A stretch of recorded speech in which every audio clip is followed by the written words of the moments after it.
20 seconds. 15 seconds. 10, 9, 8, 7, 6, 5, 4, 3, 2, 1, 0.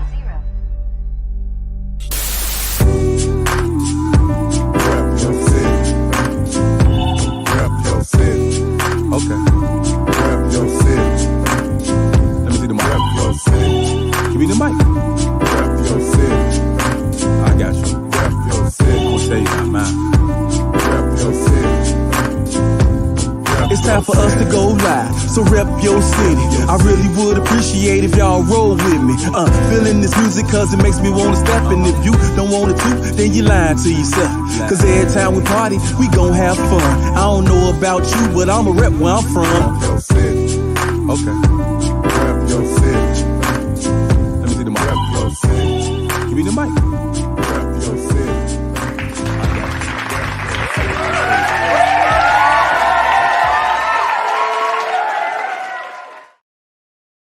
Welcome to the RYC Live show this evening. This is Rep Your City RYC Live Fresh Fridays. So welcome. This is Friday night. It is now 8 o'clock, and we are back once again with another episode of Repping Our City as we normally do. And we have special guests tonight, as you all may know. The members of the RubbeRoom clan is with us tonight in the backstage area. So we'd like to encourage everyone, if you have not done so already, please do share this broadcast. Share. Share it to a friend, share it to a crewmate, share it to someone you think might be interested in hearing the stories of our brothers here tonight. Also, too, if you have not done so already, please do subscribe to our YouTube channel.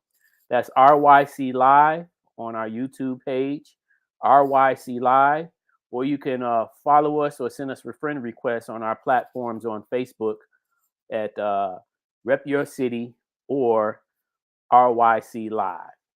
Okay, so we're here each and every Friday night at 8 o'clock Central Standard Time, and we do this for us by us, and this is all about the preservation and longevity of Chicago hip hop, and around the world we broadcast. So we encourage any and everyone that's interested in possibly becoming a person that would like to be set up for a future interview. You can send us an email to ryclive@yahoo.com. That's ryclive@yahoo.com, and one of us from the team will be more than happy to schedule and book you for a future date on the show. So with that being said, I'm going to introduce my brothers here from RubbeRoom. RubbeRoom was definitely a great, impactful group of guys back when I first met some of them in the 90s. And they had, very, very interesting lyrics, very, very interesting music. And I'm quite sure some of you all that's tuning in now that are aware of the group will be happy to see them here tonight. And if you have questions, please do feel free to type in the questions in the comment area. If you have any concerns, do so as well. And if you'd like to share any stories, you can do that as well in the comment area. But please do engage, and once again, share this broadcast to others so we can get more people engaging. We do appreciate all the viewers that's tuned in already. And with that being said, without further ado, I'd like to introduce my homeboys from the crew, RubbeRoom. We have my brother, Kevin Johnson, and Aaron Smith. Let's welcome them to the show. What up? There they are. What's happening? Hey. Yeah, man. Yes, it's sir. It's been a year. Yes, sir. So welcome to the RYC Live show. Thanks for having us. Yes, Thanks sir. for having us. So also, before we get started, could you introduce your stage names? So I got a couple of stage names. I was going by when I was with RubbeRoom, I was going by Fano. Now I call myself Mr. Echoes. So okay. I kind of interchange them here and there, but right now I'm going by Mr. Echoes. Cool. All right. Mine is the Isle of Wight. Gotcha. All right. One name. That's what's up. That's Whole what's up. time. That's what's up. But we already got viewers checking in and people making comments already. Shout out to all those that's checking in. We appreciate you. Stay on. Don't leave with us because we're just getting started. And once again, if you can, share this to someone that you think might be interested. So with that being said, let's get into the nitty gritty, man. Let's go all the way back. And as I mentioned before, we did the interview with Metamo back in August of this year. So we have that one on the record. And so now we have you two. And so whatever history that you would like to share tonight as a group, we're going to talk about that. And obviously, as we get closer to the concluding part of this interview, we'll talk about what you got going on currently today. No doubt, no doubt. So let's go back to when you first started, like, as my homeboy Kingdom would say, when was it when you first came off the porch? So what was it that influenced you to want to do music as producers or just get involved with this whole hip hop scene? And you guys could, whichever way you all want to go first, you can. Kev's the talker. Go ahead. Kev's the talker. Go ahead and get him. Kev's the talker. Yeah. All right. I'll kick it off. So yeah, for me, I was a long time music fan, just of all different type of genres of music. Really got into listening to a lot of music in my early years, even as a kid. My mom used to throw these parties at our house, had a record collection, same kind of story with probably a lot of other producers, had a record collection. I started playing with her records, trying to figure out how the turntable worked. She had the record player with that little thing on top where you hold it, it will hold the record. Then, once that record is done, it dropped the next record down, so I spent a lot of time playing with that, not because I thought it was cool. Like, wow, look at that. The record drops down after this record is done. So I was really intrigued by the mechanical workings of a turntable, right? So, it was playing records. And then at a point, I started playing records for my mom's parties. Right? She, just in the background because they didn't really like changing the music. So I just changed the music and played the music that they like to hear. So it kind of grew from there. Then, high school. First of all, I started out as a DJ. I didn't start out as a producer. Okay. So I had when I moved to Maywood, because I was born, raised not really raised, but born on the South Side. Moved to Maywood like when I was 11 years old and met this guy named Keith Fiala. He lived down the street from me. So we became good friends, and I spent 8th grade with when I moved to Maywood, I did 1 year 8th grade there in Maywood, and that's where I met this guy named Keith. But again, he lived like 3 doors down from me, and come to find out that he had bought turntables, right? So, I was intrigued by the turntable. So I started, I befriended him, and I'm like, you know what?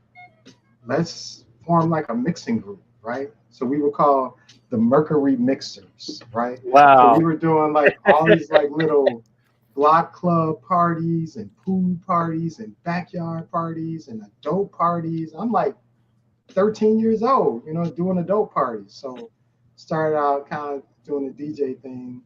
Then from high school, they had this DJ competition, battle with the DJs or something like that. And I didn't feel like I was good enough to be a part of DJ, battle with DJs. So he decided to do it.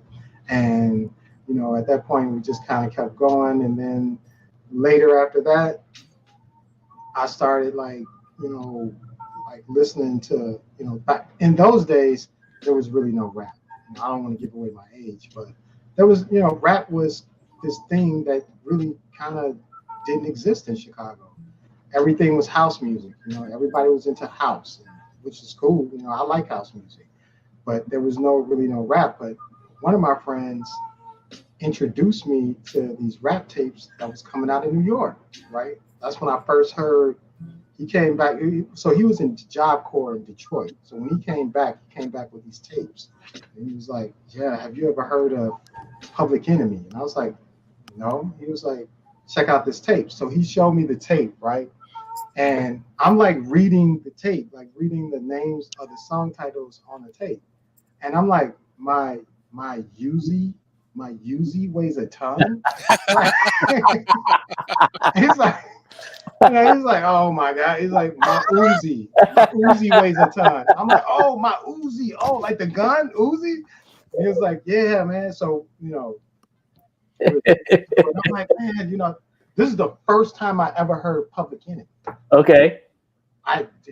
From this tape with my Uzi weighs a ton on it. And I'm like, from the first time that I heard it, I was like, what the F is this? Like, I had never heard anything like Chuck D's voice, the production, the music. I'm like blown away, right? And then he brings another tape, right? Eric B. and Rakim. I think it was might have been Follow the Leader or the one right before that. I think it was the one right before that. But I'm like, what is this? Right? Another tape. KRS-One, By All Means Necessary. And from those three tapes, that kind of formed my curiosity about hip hop. From there, I just really got involved, just really got that sense of, wanting to listen to more. I started consuming it, right? I started consuming all the New York rap that was coming out, everything, D Nice, Big Daddy Kane, everything New York at that time, right? Because I didn't really know anything about Chicago rap. It was all new to me, right? So let me ask you this: what year would you say that was when you kind of, because 88, 89. Okay, so yeah, the late 80s. Yeah, it was like the late 80s. Okay. It had to be like 88, 89. Okay. Yeah, I want to say right around there. So that was my first exposure out of really rap. I believe at the time, the song on the radio, one of the songs on the radio at the time was The Message by Grandmaster Flash. Okay. And that was my own, like, that was the first time, The Message, that I heard rap on the radio. Okay. Then once I started consuming these tapes and consuming more rap music, there was a radio station. No, I think it might have been, it was a Triton radio station that was broadcast, that was playing rap. I don't know who was doing it, but I remember tuning into it, and my radio station stayed on that channel, right? Anything rap at that time, I was just consuming it, just like I was just so in love with it, right? And then I think by the time It Takes a Nation of Millions to Hold Us Back, Takes a Nation of Millions to Hold Us Back dropped, and that at that point was like, I was like, I want to do that. I want to make music like that. Like, I had really no interest in making music. I'm just a consumer at this point. But when that came out, I was like, I want to learn how to do that. And that was my first exposure to really rap music, rap culture, hip hop culture, everything about it. And so that's when I went out, saved some money. I worked this job, putting up fences. And at this time, hardware keyboards were very expensive, right? It wasn't kind of like how it is now, where it was slightly reasonable. An MPC at that time was $3,000, and that's back in the 90s. $3,000 back in the 90s is a lot of money. So, but I worked the job, and then I just saved and bought the equipment. Wow. And that's where I started working on beats and kind of learning the craft from there as far as producing. Okay. Yeah. Sorry that took up so much time. No problem. Okay, Aaron. I mean, I had a similar story. It's kind of different though. I mean, like I was always into music, and I was into all different kind of stuff, rock and R&B. I was a big fan of, like, Earth, Wind and Fire and Cameo and some of the more interesting acts for me.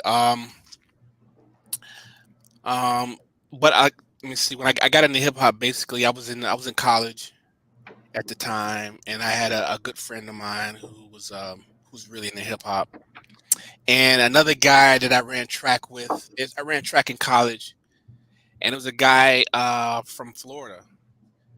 Um, well, actually, let me go back a little bit. There was a friend at our high school who used to get tapes. I don't know where he got these tapes from, but I was really into beatboxing. One Okay. year, me and another guy, we won uh talent show. They had like different divisions in a talent show, and we won the this one division of the talent show. And I was really into beatbox. I was really into I guess more of the mainstream kind of rap, Run DMC and Fat Boys, and then this guy started telling me about Skinny Boy. I was like, who's Skinny Boy? It's like, what is that, right? And he started just feeding me these tapes, but he was mainly giving me like beatbox battles on tapes, and it was crazy, and so I was really into that. When I went to college, I mean, it was still a house town, house music town, which I mean, I loved all kind of music. But I go back to college, like I was saying, and one of my guys, he was really into hip hop, and again, kind of like Kevin, he put me on Chuck D and on Public Enemy, and I like the first record. I was like, that's kind of weird and kind of strange, but the second record came out.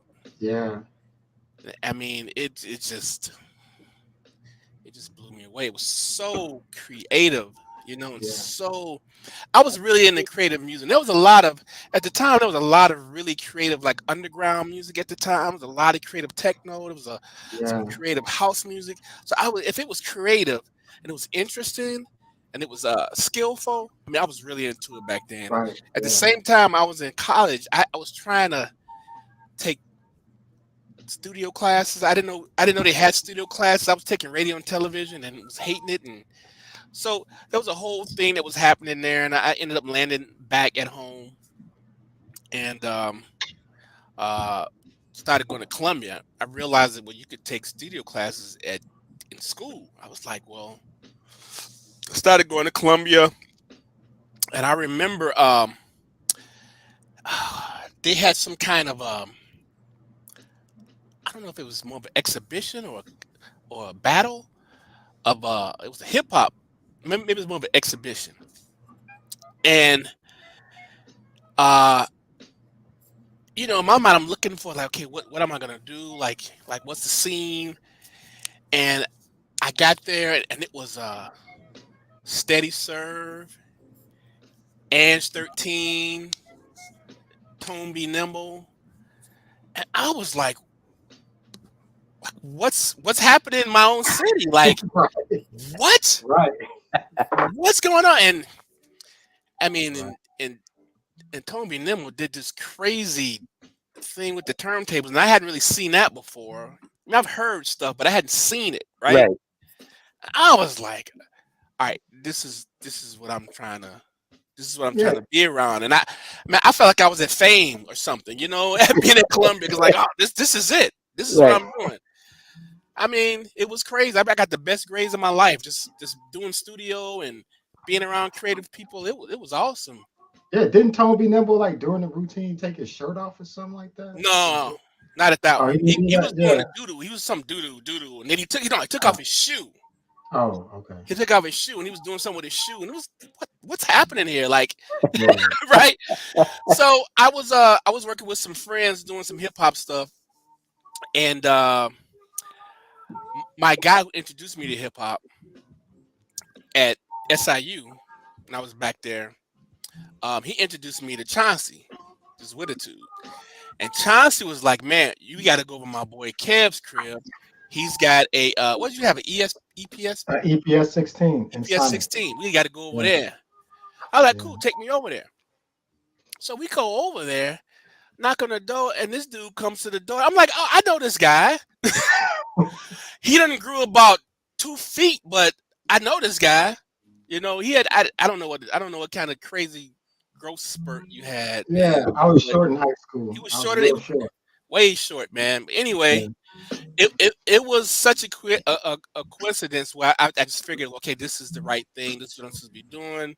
You know, I mean, me and Kev was always cool. We was always friends. We had a, every time I see Kev, it was all fun and games. So I mean, it just seemed Yeah. like a good way to go. So, and when we talked about music, we always talked about stuff like, Kane and Karis One. We was all around the same mindset,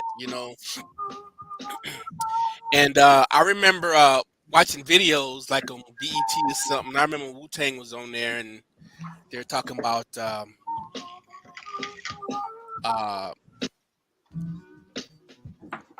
if you're gonna do this, you got to do your own thing. And I just remember that so clearly. Like, okay, I'm never gonna sound like anybody else if I can help it. And that was always kind of our goal. How can we be progressive? How can we do skill? How can it be skillful? How can it be interesting? How can it still be dope? Not so different. It's strange. How can we make it dope? How can we suck people in? And then we always, in a way, it was always almost a competition, almost, right, Kev? Yeah. I mean, Yeah. we show up at my mom's house every Sunday, and we like, okay, I got a beat, boom. Kevin, I Yeah. got a beat, boom. Chauncey, I got a beat, boom. Brian, I got lyrics for this, and they'd go away and come back the next week with all new lyrics, all the beats we done threw at them the week before. Yeah. So It was a nice little machine going at that yeah, point. Like, yeah, we did Aaron, have we were cranking it out for a while there. so that's how the name Rubber Room came up. It was really based off of his basement. So when we go back to his basement, we got the week. This guy named Craig has said, "Oh, I guess it's time to go back to the Rubber Room. Let's go back to the Rubber Room." And then we was like, "Oh, that's a pretty catchy name. Let's keep it." Okay. So his basement was the Rubber Room, basically. Now we're referring to Aaron, right? Yeah, Right, Aaron. Yeah, that's Okay. what I'm gonna say. Aaron's Okay. basement. Yeah. Okay. Aaron's basement yeah. was the Rubber Room. Yeah. We get down there, grab a, few beers and sneak drinking and playing music loud and just working, bringing the new beats that we created and just vibe and create. It was awesome. Dope. Yeah. Okay. That's how it all started. So again, that's interesting because, and I guess everybody's history obviously is different, right? But all depending on where you were living and what you was exposed to at that particular time is what would kind of be the lure, so to speak, to kind of pull you in. Because Yeah. like you mentioned, like the tapes, and even Metamo said the same thing. He was saying, and I would have to actually go back and listen to his interview, but he was saying there was a friend of his that he mentioned Public Enemy is also. He was like, Yeah. you ever heard of this? And he like, who is that? And so it's interesting because Public Enemy was a hard group back in those days. Yeah. They Yeah. definitely were very impactful with what they were doing, and and they had a nice fan base. Yeah, it was the energy that one thing that sucked me in about Public Enemy, which I always wanted to replicate, was the energy that they were able to transfer onto tape.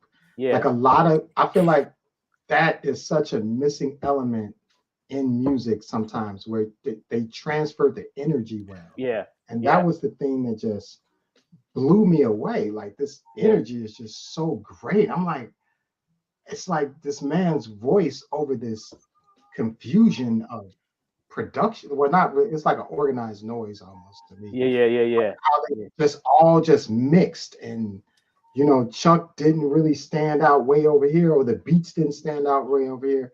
It was just like right there, everything, and it was infused perfectly together. Yeah. And that was the thing that just, again, I feel like all of us kind of like, like you said with Brian, he had that same thought process. Yeah.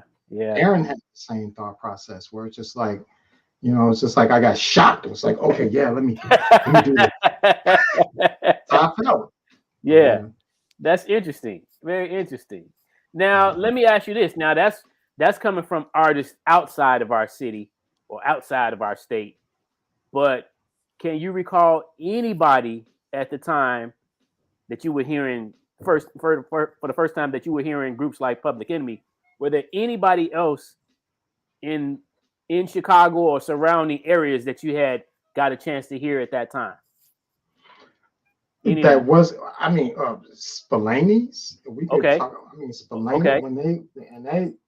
when I heard their kind of tapes, I was like, wow, it's Spaghetti and Biscuits. They had a song called Spaghetti and Biscuits. First of all, I'm like, what kind of title is Spaghetti and Biscuits? This song has to be great, right? So, yeah, I mean, but when I heard that, their rhyme style, how they rhymed over the beat, the production, they were rappers and producers. I'm like, wow, this guy actually produced. They actually have two people, Chris and Bane. Yeah, they rap and produce. Right. So when I heard them, I was blown away. When I heard one group that really blew me away was the Chamber. The Chamber. I like the Chamber. The Chamber was dope. D to the S. Yeah, like when I heard that was the joint I used to play over and over again. That D to the S, man. They had a really professional sound from what I can remember. Yeah. When I heard Disney's Fools, I mean, man, it's professional sound. That was the way to kind of describe. It just was. What was the producer? Toxic, right? Yeah, they were a conglomerate as well, but so they had multiple crews under the name the Ill State Assassins. Right. Yeah. Mm-hmm. So like the Chamber was one group, D to the S was one group. Yeah. EC Illa. Yeah. EC. Yeah. Yeah. So yep. Yeah. No, very. So actually, when you that's so funny that you said that about Ill State Assassins. So I went to Columbia too. Right. So that's how I met Kingdom and a lot of people from Ill State. That was well, that's how I found out that was a conglomerate as well. Kingdom had all these different groups and worked with all these different people and was able to maintain it all. That, like, just seeing that collective to me and hearing that music from the entire collective was just awesome to me. That was probably the group. Ill State Assassins is probably the group and the conglomerate that introduced me first to Chicago hip hop. Yeah. Or hip hop in Chicago. I don't want to say Chicago hip hop, but hip hop in Chicago. From people that were doing kind of the same things that we were doing on the hip hop. Yeah. Gotcha. So, and then when we started going to the to the lower links, I mean, He Who Walks Three Ways, they were doing their thing. That was dope. So I mean, at the time, there was I was already pulled in, but you come across all these like minds, these minds that were like yours, even though what we were doing was totally different. So that was very that was also very good because you felt like it. To some degree, for some of it, actually felt like you were in the community. Not everybody, but Now, tell me this: how did you all find or stumble or come across Lower Links? I don't remember. That's crazy. I think we were hitting up at some point. We were hitting up open mics, right? And that's how we met Spo like that. Or did Butchie have us come out to something? I feel like Butchie had us come out. I feel like Butchie. I think the Lower Links was happening before that, and we. Yeah, it was, but I feel like it was one of those things. If you were interested in doing this is where you need to be. Yeah, this is your community.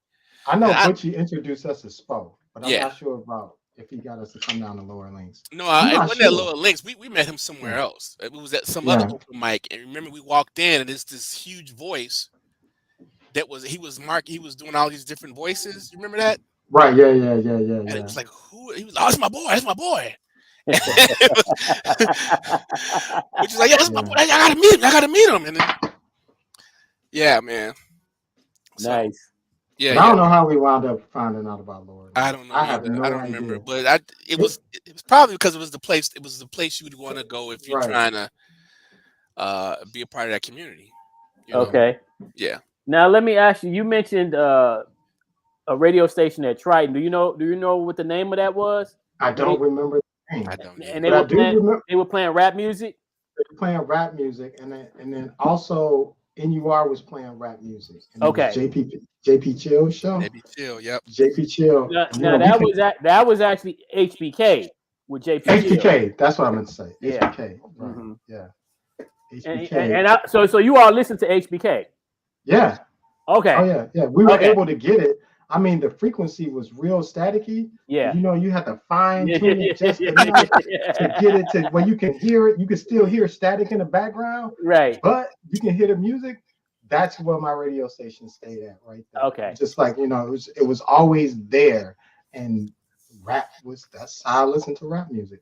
Okay. Well, that's good. I used to bump tapes Yeah. all the time. I used to get tapes and get dubs, and I don't know how much I listened to the radio like that, but when we were out, and I could pick it up, but I was getting I was pulling tapes from people all the time, man. Yeah.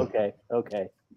No, I was just gonna say because that was kind of like the source for us back then, Okay. in terms of radio. Yeah. Was definitely HBK and WNUR, because those were the first two radio stations that was playing rap here in Chicago before any other radio stations. Yeah. Yeah. I can see that. I remember. I don't know how I found out about it.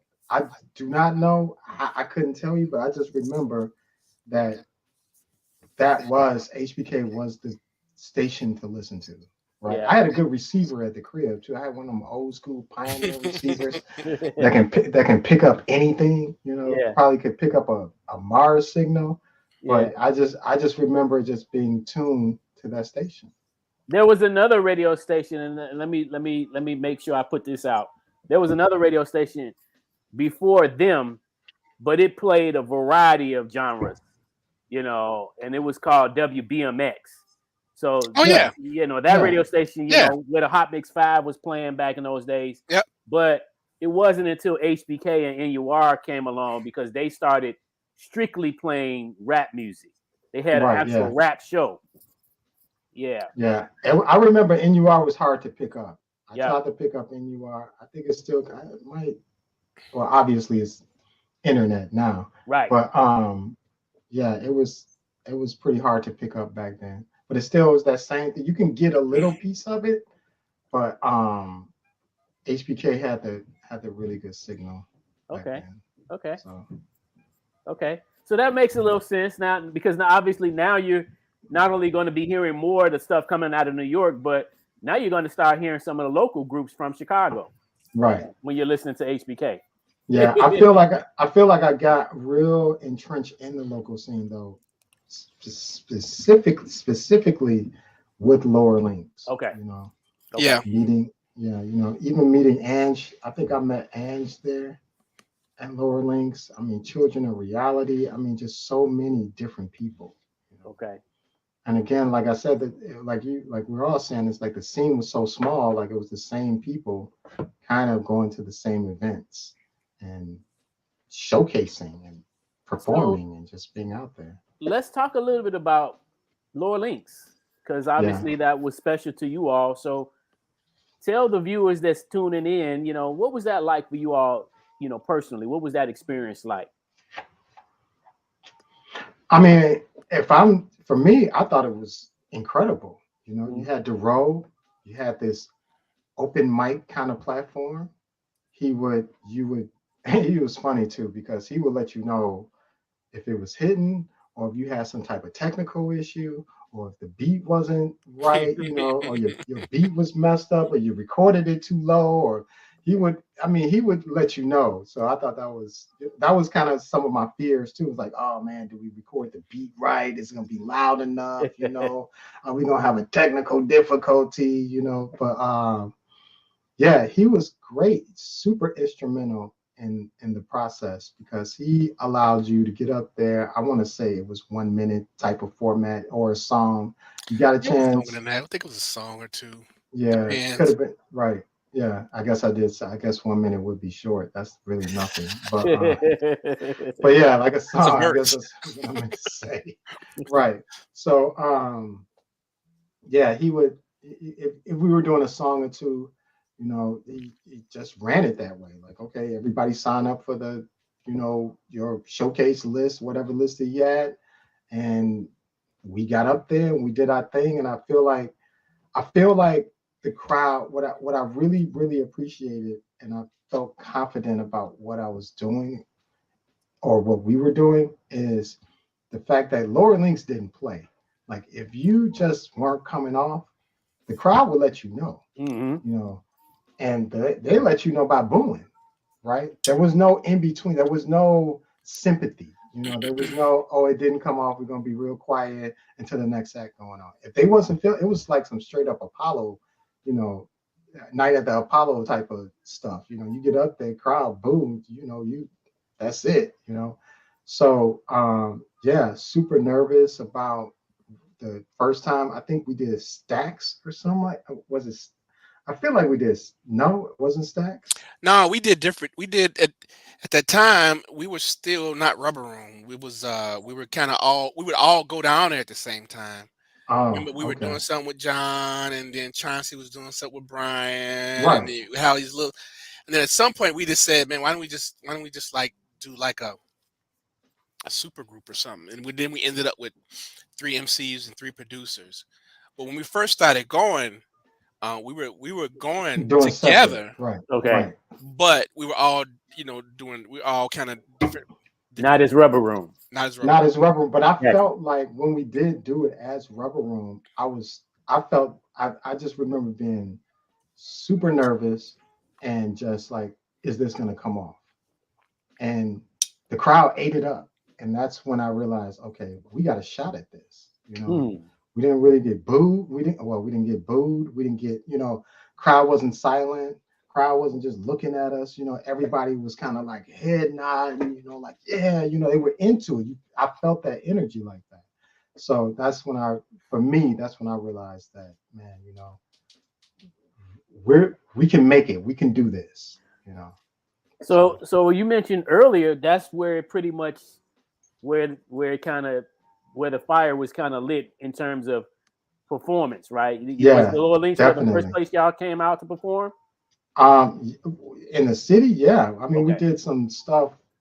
Same kind of thing. Like Maywood also had this thing had this kind of center called the Rec Center. So they used to put on like talent show kind of events where you can come out and perform, and it'd be all type of people singing and whatever, singing and rapping, and the local groups in Chicago doing stuff, and we were doing stuff there. But it was rapping in Maywood was it was small. It was smaller than what Lower Links was. It wasn't Right. a vibrant community. It was everyone that was rapping there, basically in the building, was people that was rapping there. If that makes sense. Yeah. So, but then so we were doing stuff like that. But then when we did Lower Links, that was a whole kind of feeling, just a totally different atmosphere. So Okay. Okay. Let's yeah, but I mean, if you want to say, was Lower Links probably the first venue that we performed at, where with a super diverse, crowd and just all different people coming from the city? That was the place. okay. That sounds good. Yeah, Let's yeah. acknowledge some of the comments that's coming in here. I'll just post them up down at the bottom of the screen. I'm sure some of these are, most of these people are probably you all's followers. But yeah, so some people just checking in. Peace. Yeah. How Dre? What up? What up, Dre? Dre Day. Chris, what up? It's Okay, happening. Chilling, okay. We got Lady Jim Star chilling. checking in. All right, All what's right, all up? right. Yeah, she did a. It's crazy. She was actually on the Rubber Room rebooted. She did the intro on that, so that was pretty Nice, cool. nice. Shy City, Shy City. Who came up with the name? My Who Aaron came up with the brother. name? Who Okay. came up with the name of the group, Rubber Room? So I think it was Craig that made that statement, Aaron. I think it was Craig, but I think Chauncey was the one who kind of talked us into using it, and then he came up with a whole thing about it. You know how I forget what he said. He said something about uh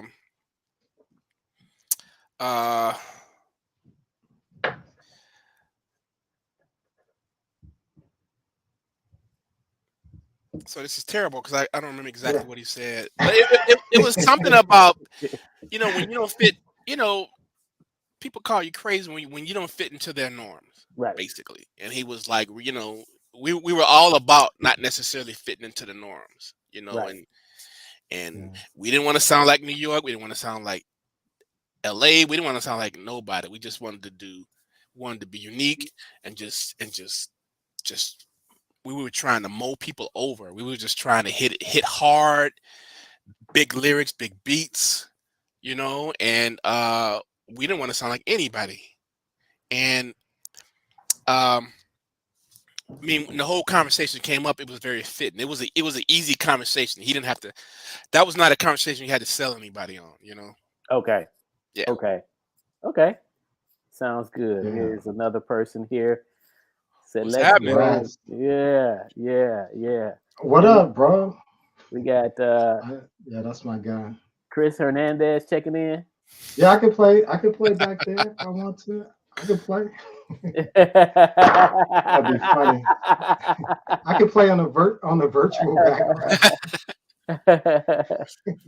Yeah. So, and then I think here, Lady Jim Star had okay, she made another comment here. Yeah, and that's true. She was talking about all depends on where you Got at in it. terms of the radio stations.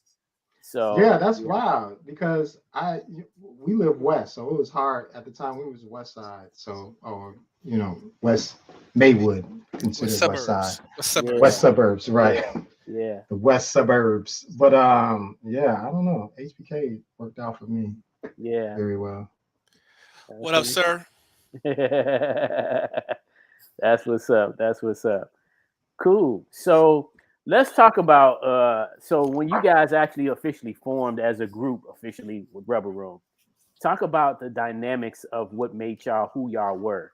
Because again, like you say, you were trying not to be like the normal group of trying to fit into somebody else's box, but yet, you wanted to be you wanted to have something that was going to exude out of you that was going to be noticeable to your particular audience. So what were some of the ideas that you guys would come up with in terms of trying to stand out as a group? Skill. It was all about what we could do that was, skillful. I don't think I don't think we put that kind of focused thought into it. It was about, okay, like, um, we make these beats and they sound different, right? They sound dope. They sound dope. They sound different. And then we got these guys with these crazy voices and these crazy skills to rhyme on it. And we would push each other harder and harder and harder every week Yeah, to do better and to do right. better. And I mean, it was almost like a competition,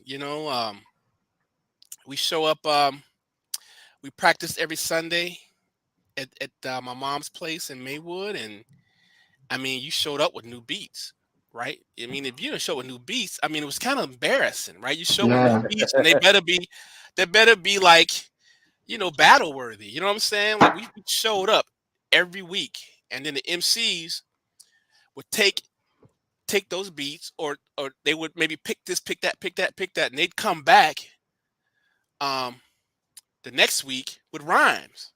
And if they didn't have any rhymes, I mean, they kind of got they kind of got ridiculed. I mean, you know what I'm saying? yeah. Like it was a very healthy competition. It was an incredible amount of pressure. I'll just say that. It was. It was probably some of the most pressure I ever faced in life because at that time, I mean, it's a room full of people. Right. It's not just Rubber Room. It's not just the immediate group members. It could be also random people who's just showing up in Aaron's basement, right? Yeah, Friends. People would bring friends. So you can. I mean, it was 6 Rubber Room members in his basement. Now, say like if someone brought a friend of each person, that's 12 people, right? So and sometimes people would bring girlfriends and right, yeah. So other you MCs yeah, and so you had this incredible amount of pressure where you literally all week, well, for me, all week, I would be thinking about what can I bring to the table that's just gonna because you can't bring anything weak. Like there's no, everyone just had these expectations. I don't know how it kicked off, but everyone had these expectations of you got to have a super solid beat, right? Mm-hmm. So I just remember, from a weekly standpoint, where I was just like, that's what I did during the week, was to prepare for Sunday. It was like a football game. It's like sport, it's like you practice all week, I was going to say you had to practice too. You had practice to know all your week. beat, know your Yeah. drops. Yes. To show up on Sunday, Yep. you had to do your research. You had to come up with whatever you was going to sample, whatever you was going to drum program. I mean, you had a week to get it done, right? And then on Sunday, you can go, like I said, you can go in a room with 6 people, or you can go in a room with 20 people in there, right? But Yeah. you had to come with something, right? I used to And like I used to like to have multiple beats just in case. yeah, exactly. Something didn't go over well. Okay, well let me try Right. this. Give me a minute. It's gonna load up. And You see, know? that was the exact opposite. I just come in with a banger, a banger a week, just try to drop something on somebody's head. Like I never forget when I did the beat to Welcome to the Rubber Room. I was so Yeah. nervous about that track. I was just like, man, because it kind of had this rock, it was like a Strange kind of. rock drum track to it. It was, and it was had this kind of live sound to it. It was different. It didn't sound like your normal just boom bap drum program kind of beat, right? So it like all worked together in a way. Now to me, I thought that was dope, but I didn't know how it was going to be received. So it was a lot of just kind of nervousness going in. And I remember it was like, all right, Kev, play a beat. I was like, all right, here we go, right? Plug it up, play it, and I'm playing the beat. And so, you have to think about Aaron's basement for a second. So you're looking at the equipment, but everybody else is kind of behind you, right? Listening. So you can't really see what people are, how they're reacting at all behind you. So I played the beat, and the beat's playing, the intro is playing, and then the drums kicked in. I turn around, I see Aaron, Chauncey, the entire RubbeRoom, the entire room just jumping up and down, going nuts. And that's when I was like, okay, I did good this week. And that's just how it was. We got the week. So I think that's the precedence that we set. We set that precedence like that, where it's just like that's the way that it's gotta be. There was no room, there was no in between, there was no mediocre, there was no mediocrity, there was no, none of that in the middle. It was like high performance all the time. So that's, for me, that's why I felt like, after I got used to it, and once the expectations, that kind of set the goal, in my opinion, for the whole group going forward. Okay. Let's take a quick look at a small portion, a clip from the interview that I did with Metamo, and then we'll come back and pick up where we left off here. Hold on one moment. So let's see here. Go here.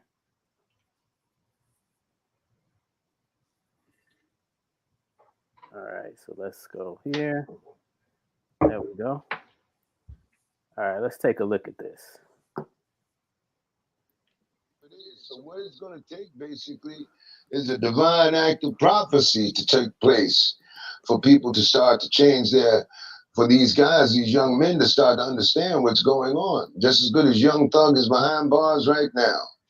You know what I'm saying? And I also don't like the way that hip hop is going as far as this feminine stuff that's going on. You ain't no way you should be rocking no purse in hip hop. Yeah. There ain't no way you should be wearing no damn skirt in hip hop or dress. You know what I'm saying? What's wrong with you, man? On the real. We ain't gonna let y'all sit back. No disrespect to the LGBT community. But we're not gonna sit back and let y'all straight up turn out this culture, man. On the real, they're doing it as a disservice right now because they playing big time off of the violence and the drugs and the decadence of hip hop, and it's no longer enlightening. What it's doing is dumbing everyone down and making everyone ignorant and stupid and lustful, man. Real talk. But it would take a divine act of intervention. It's going to take society to break for brothers to start rhyming about what's really going down out here. You know, that's what I believe. You know what I mean? Yeah. Hey, let's just take a quick little moment to listen to this concluding segment on your first album. I always enjoyed this. I'm gonna turn it up a little bit. Mm-hmm.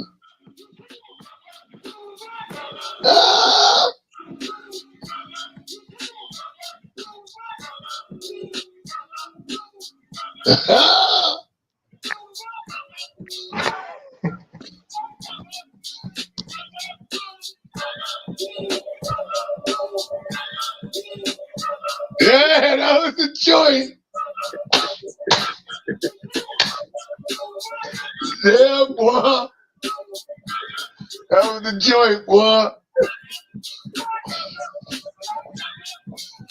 Mm-hmm.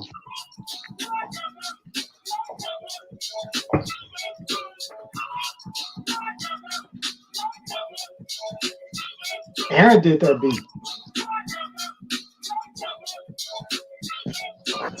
Yeah. Ooh, wait.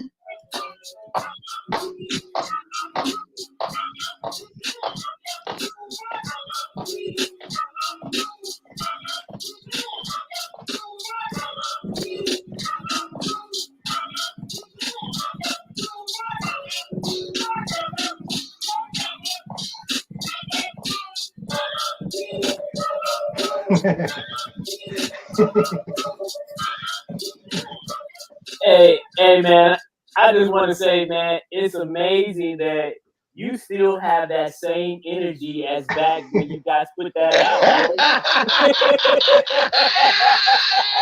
man. Man, That's nice, man. dude, That's nice. let me tell you, man. Yeah. Yeah. Yeah. I think I surprised him with that because we didn't have an outro, and I just had this idea to try to put that together, and that's again one of those times you show up on Sunday, right? And hey, what you guys think of this? You know? Yeah, it was a great Nice. time. Nice. All the beats were like that. All of Yep. them were like that. Yep. Man, Nice. I miss Sundays. It was very memorable. Sundays were very memorable days when it came to forming the group and forming Yep. the creative side of all of that. But Yeah. That's interesting, man. You know, it was, I mean, you know, like I think back to like I was mentioning to you earlier, I just remembered during the 90s how much of an impact some of the artists that were coming out of Chicago, you know, like you all, and like I say, Children of Reality and Spillani's and, you know, Gravity. You know, I remember when Gravity's album dropped, you know, and, you know, and the intensity of everybody's, you know, so let me, and that just takes me to this thought now. Let's talk a little bit about the conglomerate of elements of nature, because I think, like I was sharing with Kevin earlier, I think, you know, in my opinion, that wasn't pushed enough for people to really understand the genius behind it. You know what I'm saying? In terms of what that it was a conglomerate of multiple crews under that title. You know, and Metamo kind of broke it down from his perspective, which I thought was kind of cool. But I like to hear you all's perspective. well, I mean, I feel like Aaron could take the lead on this because he actually because the reason why I say that is because I don't want to get the story wrong, but he also why I say he should take the lead is because he did a lot of work. So he started a label called Avalanche Records, right, Aaron? Avalanche. So I tried to. so he started this label called Avalanche Records. And what he did is that, so a lot of the people that were kind of like, Spo introduced us to, you know, Thought 4, right? Some of these other people that were in Elements of Nature, you know, everybody kind of knew each other, you know, Spillani's thing, you know, Spillani's Thought 4, Children of Reality, um, Verb, Graph, grab, Verb, verb. you know, all these different people. Like we all intersected that way. So, but we also shared a goal of being artists and creators. And um, Aaron actually started working with some of these artists like Griffin and Verb and trying to like not trying, but was producing records for them and songs for them and just kind of having that whole kind of just that you kind of said it earlier, like native tongues feel without being native tongues. Right. So Right. you know, it wasn't like we are trying to be a copycat of them. We were Right. just kind of just like, yo, let's, you know, we're a crew. Let's put out all these separate different projects. You know, let's work with, you know, let's do thoughtful. And Aaron is I'm speaking for him right now, but he kind of came up with the concept of doing all of this, like working with thoughtful, I think working that with was Verb. I think that was more. I think that this kind of was a synergy more than anything. Yeah, I exactly. think Yeah, Brian really. I mean, Metamo really was the Eon guy. yeah. You The know. brains behind. Yeah, Yeah, I think he really pushed that. And you know, like Spillane's, they had a house at the time. I think it was on Austin, right, Kevin? yeah, yeah, And everybody was there. That was the place. You know, it was another spot like the Links, you know, but it was you wasn't performing. You were just communing. You know what I mean? And yeah.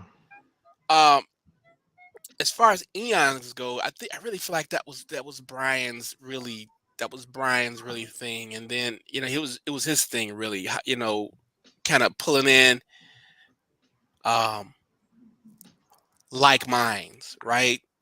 And Like minds. and Yeah, we were all kind of in the same area, for the exception of maybe Grab and Thought for, but we were all kind of from the woods too, and Mhm. that was kind of a thing. And um,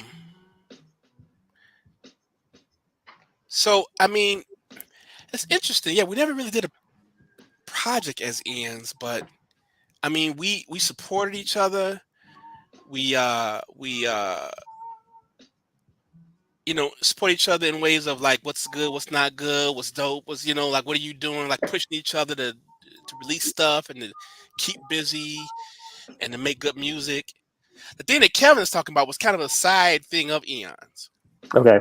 which was with Verb and Griffin, because Griffin was a part of a Syllabus Illibus, and that group just stayed together. But Griffin was very talented, and I mean it's easy to want to work with talented people, Yeah. basically, right? So Kim Verb was super talented, Griffin, and I was basically just trying to figure out a way to just to let these artists be heard. You know, and some of the yeah, stuff made it out, and some of it didn't. And um, but I guess that's just part of the game, right? That's just not the game, but of life or whatever it is. And but really, eons. I think that was really. I think that I mean I was kind of more Brian and like kind of Spillane's born, right? Ken, when you say that, yeah. Because I think it all had to do with that. I think for that me, house, man. it was the house, Yeah, that like house is dope. Spillane and Brian, and I want to say Dirty MF. They got this house Dirty together. MF. I forgot Dirty. Sorry, They Dirty. were roommates, right? Yeah. Yeah. So Yeah.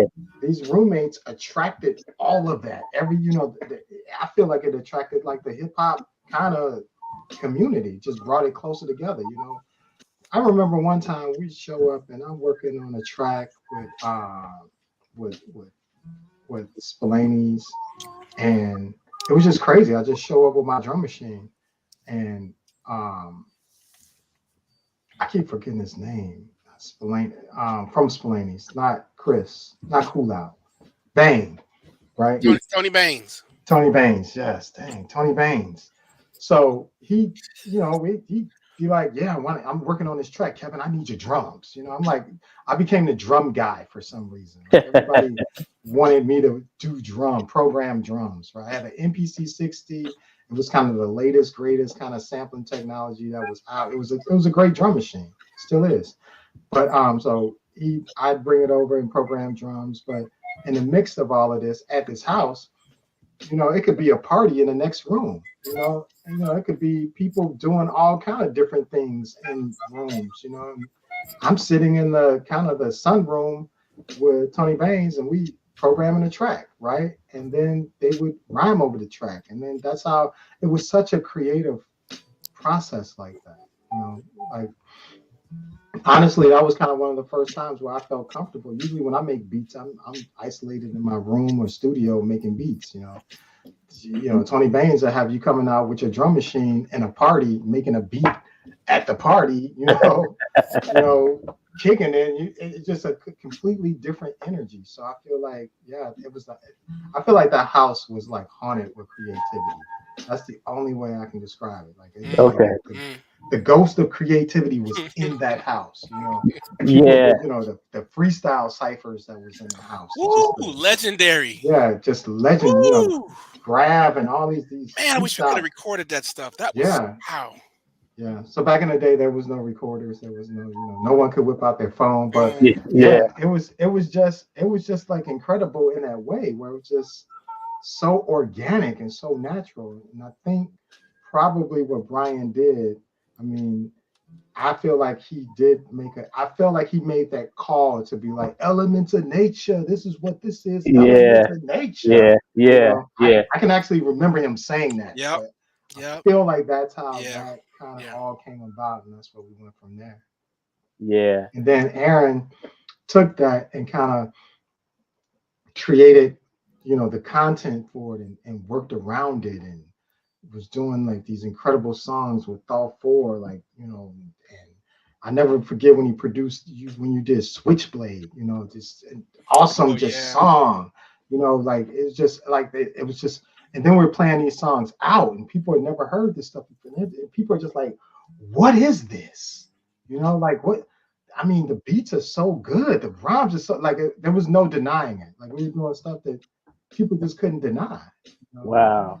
And yeah. I think like you said, when Metamo was explaining to me about the concept, he was saying and I told him, I said, man, you got such a cool voice. And the way, just when he's talking, not when he's necessarily rhyming, just when he's talking, he was describing to me what the elements of nature was to him. And he was like, and everyone he was breaking it down. He was like, we're going to represent the wind. We're going to represent the water. We're going to represent the earth, and we're going to represent, everything he was saying, I was like, wow, that make a lot of sense. Right, yeah. I can imagine him saying exactly that too. With his voice, right. Exactly. The wind, the earth, elements of nature. Right, yeah. What's this coming together? Right. I can totally see him doing that. Yeah. So let's talk a little bit. So somebody because I kind of want to, I would like to create a list if it's possible, because first of all, I didn't realize there was that many people that were a part of Elements of Nature, or Eons as you all call it. And so when I started looking up, like I looked some of the names up just from, I went back to the first project and I looked them up because I got the cassette here. And I looked up some of the names on there, and then Metamo was telling me some names, and I was just like, wow, I said, and then he was just like, there was some more, but he couldn't recall at the time. So, like for example, Kinetic Order was down with you all too? I don't think so. Kinetic Order? No. Were they? I don't think so. Okay, so what was about Kevin? What was Grav and Zeke's group? Was that Indigenous Theory? That's Indigenous Theory. Okay, so that was Indigenous Theory. All right, yeah. Okay. I don't think Kinetic Order. I know them, but I don't think they were. Okay, so we mentioned Thought 4. Yeah. And then you all had some like juniors or something coming on, because it said baby veterans, like TK. TK. Yeah, it's definitely got syllabus on here. Yeah, so TK didn't necessarily rap, but he was kind of like he was kind of like an organizer. Okay. Right. So Yes. I think he did management for Spillani's. So he was more on the organizational side of things. Okay. But he lived at the Elements house. So he was initially Elements Okay. of Nature by default. Gotcha. Anybody that lived at the house was Elements of Nature. Okay. That's cool. So I yeah, got- you had. I'm sorry. Go ahead. No, go ahead. What you Yeah. was So gonna you mention? had Indigenous Theory. You had Mhm. Syllabus Illibus, Children of Reality, Spillani's, Laney's. Thought for, Verb. Um, that's really all I can think of that were like immediate. Now, did JP Smedrick's, were they officially a part of Eons? Because I they don't. kind of, I'm not sure. okay, I don't know. they may not have been. That was when Baines, Tony, and Marco from Marco, yeah. JP Children Symmetrics, of yeah. Children of Reality, and Reality, Tony, yeah. and they kind of put together their own thing. I don't know, but that Yeah. was JP I mean, Smedrick's. yeah, they could have been. I mean, I feel like anybody who knew somebody part of Elements of Nature were Elements of Nature. Okay. You know, that we all signed off on. You know what I'm saying? Like if we were all cool with them, like, oh yeah, Okay. you know. I mean, we didn't go around voting, but it was kind of more like you know, if Brian ordained it, I guess, and Brian and Spillani's ordained it, it was like, oh, okay, cool, you know, that kind of thing. Wow. So you all did the Gothic architecture in '95, and then you did a follow up in '99 of archaeology, right? Architectology. Architectology. Okay. Yeah, we had some stuff in the middle, like a like a maxi single kind of a thing, right, Kev? We had the that. CD5. The CD5. Yeah, right. We had that in the between there, and some singles. A number of singles. Yeah.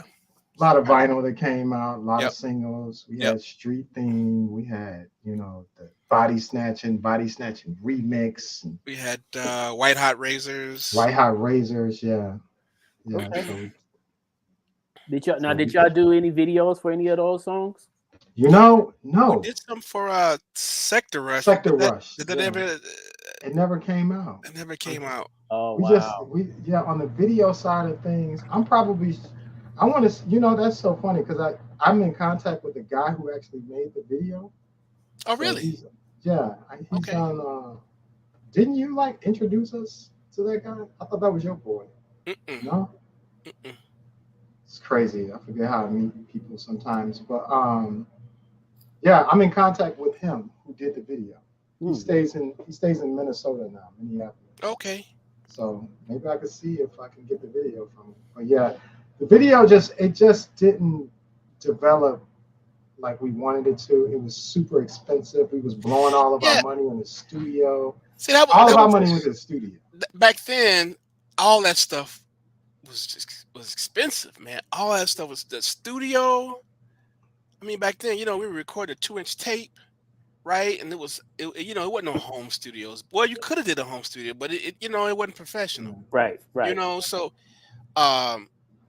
everything was so expensive. Videos was so expensive back then. You remember? I mean, that was, dude. I mean, you spent a lot of money, and you know, we did what we could. I mean, the vinyl. I mean, just putting out vinyl was so all that stuff was so expensive back then. I mean, like you could drop a record now and throw it on Spotify or whatever. I mean, like record it at home but back then, man, all that stuff was so expensive, man. You did what you could when you could, you know. Right.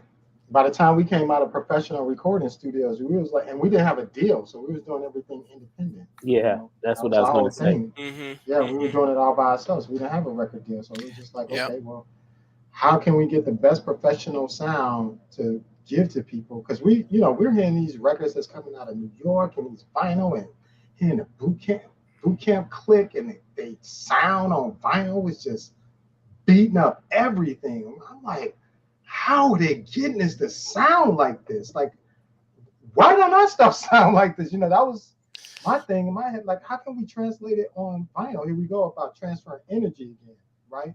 And I'm hearing like these real punchy kicks coming off vinyl. I've heard of. Forget the song, but it was by Big L, and I just could not believe the way that it sounded on vinyl. So to you to get it tuned right, you really had to go to the studio. You really had to master it. Mm-hmm. You really had to master it differently for vinyl. And Yeah, all that in whole different. between, Yeah, yeah, all that in between was expensive, Mm. and just like, okay, I'm working, Aaron's working. You had people, Brian was not working, he was working part-time. So you had people that was working, you had people that wasn't working. So collecting money to get a professional sound, like, sure, we could drop it by not doing that, by playing it on a 4-track tape, which we didn't want to do. Like, we didn't like that process. So it was like, okay, well, how do we get it to sound? I want my shit to sound like what it sounds like, a Tribe Called Quest vinyl. You know what I'm saying? I want it to sound like that. So, again, we had to spend money in the studio to do that. By the time the money ran out, there was no money for a video whatsoever. I understand. Right, so we had to, we walked out of that situation from a studio. Somebody would say video, we like, video? Yeah, man, a few thousand in the studio. You talking about video? Yeah, we were in the studio. I remember at one point we were at the one point we were going to Gravity Studios in Wicker Park, and I remember the guy telling me, and I didn't even realize it. The guy was telling me, he said, "Man, you guys are our biggest clients." I was like, "What?" But it turned out, we were kind of getting a deal because we wasn't using the main engineer, but because we didn't need him, because between me and the other guy, we were engineering it all ourselves. Mm-hmm. Chad Adams. But we were their main customer because we showed up almost every week. Mm. Every Friday night we put in 6-7 hours in the studio. Wow. Recording and doing it over, fixing this, fixing that. Wow. Yeah. Wow. I mean, we'd go 2 or 3 times a month. Okay. Yeah. So that's the reason why we didn't have a video. Okay. We couldn't afford a video. Right. Now let me ask you: was that something that you all were? Was that something during that time that you all desired? Because there was several groups in Chicago that were independent, right? Only a few of us got a chance to get deals. But was that something that you all kind of wanted to do? Get signed to a label at any point? Yeah, the main reason. So the weird thing about it is that I feel like that label situation just kind of happened. I feel like we shopped for a while. We put it in people's hands. We came out with Gothic architecture. It just wasn't what labels wanted to hear. So I feel like we went the label route a few times. Our manager Jaybird was putting it in people's hands, and the reception was just lukewarm. So at that point, we had a choice. Okay, well, either we're going to keep trying to appease these labels, or we're just going to put it out ourselves. So that's the reason why we came up with the, filling the void independently kind of motto, because we didn't have a choice. Yeah. It was either we were going to do it independent, or we were just going to try to make a sound to appease the labels to get a deal. And we weren't doing that. They kept telling us that gangster music was hot. Oh, gangster music is hot right now. Okay. But we don't do gangster music. That's right. But that's what's selling. Okay. So y'all did get some feedback from some labels. Yeah. Okay. Yeah, we got feedbacks. Yeah, we got feedback, but they were. We didn't get feed. It wasn't like y'all sound whack or y'all sound this. We didn't get feedback on us, really. We got feedback on what they were looking for. More. Right. Like gangster music is hot. That's hot right now. Right. And so in other words, once they heard what y'all had to offer, and it wasn't the gangster rap that they was looking for, they told y'all Gangster rap is what's happening. Yeah, I can remember too. Lyrically, they'd be like, "Man, you guys got to pull it back. Yeah, you guys got to pull it back. The music buying public is not smart. They don't want to hear all of that." I used to be like, "What? How you gonna call your customer stupid, man?" You know what I'm saying? Seriously? I refuse to believe that. I mean, I was a customer. Yeah. You calling me stupid, man. I refuse to believe that. I felt like if I liked it, then other people out there would like it. Right. Because I'm just a normal person, really. Okay. You know, I'm a normal consumer. Right. So Right. Yeah. Wow. Well, and that's I think that's another struggle too with Chicago, because I mean there's stories out there of some of the local artists here in Chicago that were shopping around their their projects, and some got very close to getting a deal, but like you just said, it was just like, well, we'll take you in if you change this or if you change that. And with a lot of us, we're kind of like, nah, we from Chicago. This is how we do it. Right. Yeah. That's exactly how it was. So I feel like we came up with a decision. We made a decision. Okay, we're gonna put this out independently. We're gonna figure all of this out. We're gonna figure out how to press it to vinyl. We're gonna figure out how to work in recording studios. I'll never forget when we working with Andy C. Our first studio experience that I remember going into a professional studio was Andy C's studio. Okay. And we drove way out south. With Ray at Ray's spot. Ray's spot. And I never forget walking in, and I heard 50 years down the line, All Natural. Oh, that's right. And they were working on it, and I just remember it beating. I'm like, man, this sounds great. I'm like, it was one of those moments like, that's what I wanted to sound like right there, right? Yeah. And that was that motivation, and that's how we just kind of started the whole studio game in a way. Like, it just sounded like I heard 50 years down the line, and it sounded nothing like our stuff as far as sound. It was just in your face. The kick was real, just punchy, and it just sounded good. At the time, we were moving from we were using a 6-track Sansui recorder. I mean, we did that cassette. We did Gothic Architecture on a 6-track. A 6-track Sansui. So I mean, we put in work on it, but we knew we had to step it up if we wanted to compete or excel. Excel other artists, sound at least. Yeah. All right, well, fellas, play with the big boys. Fellas, let's do this. We're gonna take a quick commercial break, and when we come back, we're gonna get into what you guys got going on today. With your current projects. Cool. All right.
Are you tired of shopping for wigs in the back of a beauty supply store?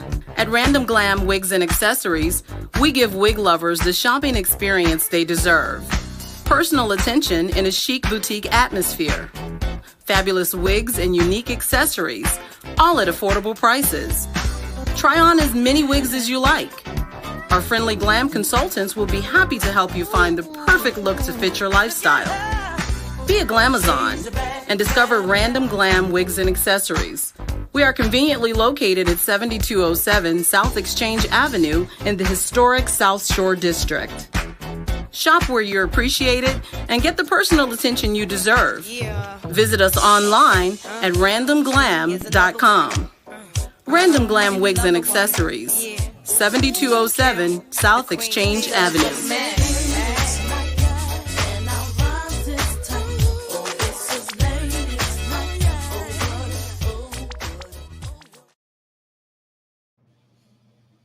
Welcome back to the RYC Live Show, and we have our special guests, RubbeRoom, here tonight. Some of the members here, we got Aaron Smith and Kevin Johnson in the building, and I am your host tonight. My name is Artistic, and we have come to the final conclusion of the session here, where we'll allow our brothers here to talk about what they got going on currently, and we will say goodnight afterwards. So let's talk about it. What you say, Kevin? I said, what you got going on? I'll let Kevin talk right now. See, I gotta do the intro and the conclusion. What a setup. So let's talk about Opus, because like I said, I had heard this before, I wasn't quite sure what it was, but let some of the viewers that may not know, what is that? What is Opus? Okay. So Opus is a collaboration duo with me and Aaron. We basically decided kind of after the RubbeRoom run that we were just going to keep it going. We were going to work as producers, right? And, let the music keep going. We started doing live shows, which was kind of it's so funny, like you see all these beat battles now and people bringing equipment on stages, and kind of beat battles are a big thing now, and you got your your beat nights, but it was still another situation, like, okay, well, what do we do? Where do we go? How do we actually continue our journey, right, as producers? Because RubbeRoom, basically, like I said, we were at the end of the run, just a lot of just technicalities with the group, and we just didn't want to let it hold us back. So it was almost in a sense like we were starting over again in that thought process of what do we do, how will we perform, so what we wound up doing is some of our first sets, we would actually bring the studio to you, right? We'll do a show and have like rack gear, compressors and drum machines and keyboards, and just, we were a hip hop show's nightmare because we had so much equipment, right? But it all worked out. People let us do our thing. We would literally be sitting there with diskettes, loading the diskettes into the drum machines and keyboards in between songs while Aaron is performing a song live and I'm performing my song live. That was our changeover to load up the next song. So we decided to, people seem to like it. It's a little sketchy at first because this is what we started, we were starting a new thing, but, with no kind of direction, just jumping in head first, jumping into the sharks. That's what we did. Yeah. And, we fine-tuned it to, later on down the line, but that's how the collaboration started between me and Aaron. And it was more about really pushing the music forward and working with different, collaborating with different artists that we worked with. And, for example, like Brian, we did this project called Earthwalkers that was released in Japan first. And through that project, Brian narrated over the entire project. right? It was kind of like this beautiful piece of music put together. So we were doing things like that. Or we can have rappers and MCs over tracks, Yeah, and singers over tracks. we did some stuff. The first few records, like we did something with Aesop Rock. Oh We yeah, did something yeah. with Slug. We did some with Murs. We did some with uh uh every record. Erratic Static, yeah. Yep, Erratic Static. Erratic Static. Um uh with Chris, forget some Mike Ladd. Mike Mike Ladd. Ladd. Yeah, Mike Ladd, Mike and Ladd was on oh, there that from was New really York. good. Yeah, we had some with Mike Ladd, Slug. That was an amazing song. So the whole thing was to just keep doing what we were doing, but we weren't subjugated to one group. We would do Okay. something different, and in between those songs, it would be instrumentals or all this different stuff. And we were touring in Japan and in different places, just playing out. We take our gear, and I take my ASR 10 sampler out and drum machine, and it was chaos pads, and like Kevin said, Yeah, and I think we were kind of a part of getting the beat playing out kind of thing happening in Chicago. I don't think, we were part of that in the beginning. We were part of that beginning push to play music, play beats out, I think. yeah, yeah, And so we kind of carrying that on as the opus now. Like we're working on some new projects coming out next year, right, Kev? yeah, yeah, definitely. So our whole plan is to, because we put out a couple projects. We put out the First Contact project. We put out kind of the uh, what I want to say, some vinyl projects that were exclusive to Japan.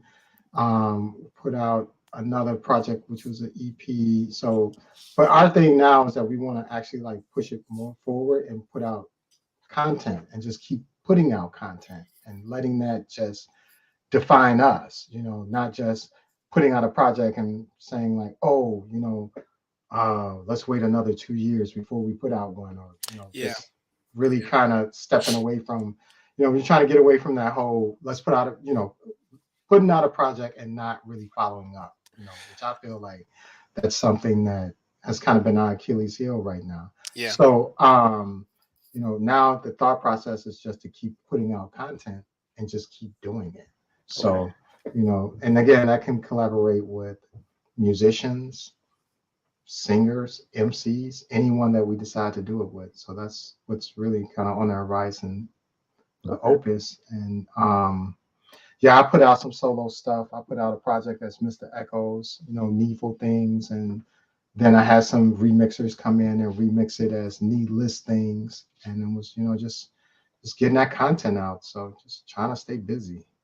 Okay. The year 2023. That's what's up, man. We're talking about experimenting with a short form kind of releases, like with like 3 or 4 songs, maybe every few months. I feel like when we did an album, it just took so much out of us, man. It would take so long to get done. So we're thinking about just dropping something, few songs every few months, and just keep feeding, the people who want to hear it. So yes, that's the plan. Okay. So That's the plan. Aaron, you was known as inmate number 1, correct? Yeah. And Kevin, you was inmate number 2, huh? No, I don't think so. I think I'm like 3. I thought you were 4. 3. I think I'm 3. I think you might have been 3, man. I don't know. Okay. Okay. Yeah. I don't even know how I end up being 1. Maybe because of my parents' basement. I don't know. Right. Yeah. Yeah. No idea, man. I yelled the most. I yelled the most. Okay. Do it again. What I will say about Aaron, I think, one thing, just to tap on that for a second, is that Aaron, he has a way of bringing out the best in you as a producer. Like, he's one of my favorite producers by far. He is my favorite producer. Just listening to his stuff, how he produces, how he arranges. I think a lot of people need to kind of get back to that. Understand. Sometimes it would come off as it's kind of mean, but he's not being mean. He's pushing it forward. He's trying to bring out the best in you, and I've seen people that just didn't want the best out of them, and Aaron just had that energy to bring it out of him. And one of the things that was really good about those RubbeRoom sessions was the fact that we actually in the studio thrived off of that, right? So say like if Aaron, we're in heated debates in the studio. Like, you got to do it again. We're heated. Like we don't like the way that sounds. You can do better. You can do better, right? And in a way, sometimes it would piss off the MCs. Like, all right, I'm gonna do it again. All right, but this is my last time. He had this is what was going on, right? Okay. He had that type of energy. Like, I ain't doing this. I'm gonna do this one more time, Aaron. I'm gonna do this one more time, right? And then he would do it and blow it out, knock it out the park. Wow. Just blow it all the way out. And that's that energy that you can hear transferred in the music. You can hear it, Hey, I believed in my team, man. Yeah. And it's not about. It was just that simple. I believed in my team. I believed in Kev. I believed in Chauncey. I believed in the MCs. Yeah, even with me as the Opus, I remember times when me and him would get into it, where we're talking like, Aaron is like, man, you could do that again. Hey, man, do that again. Do it again. Do it again. Do it. But he's trying to. I should get a shirt that says that. Right. Do it again. Right. Do it again. It's not that he's being. Do it again. He's not being. Mean. He's being. You can do this better. Pushing for the quality.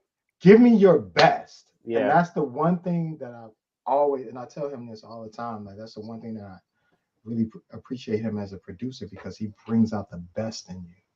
Gotcha. So that's what we're trying to do. So we're trying to move forward and bring out the best in each other. So that's what's up. Well, how can people connect with you all or follow you all today? Social media platforms? Social media is at at Opus. For Facebook is at Opus. One on Instagram is at Opus, at the Opus. Matter of fact, let me look that up real quick.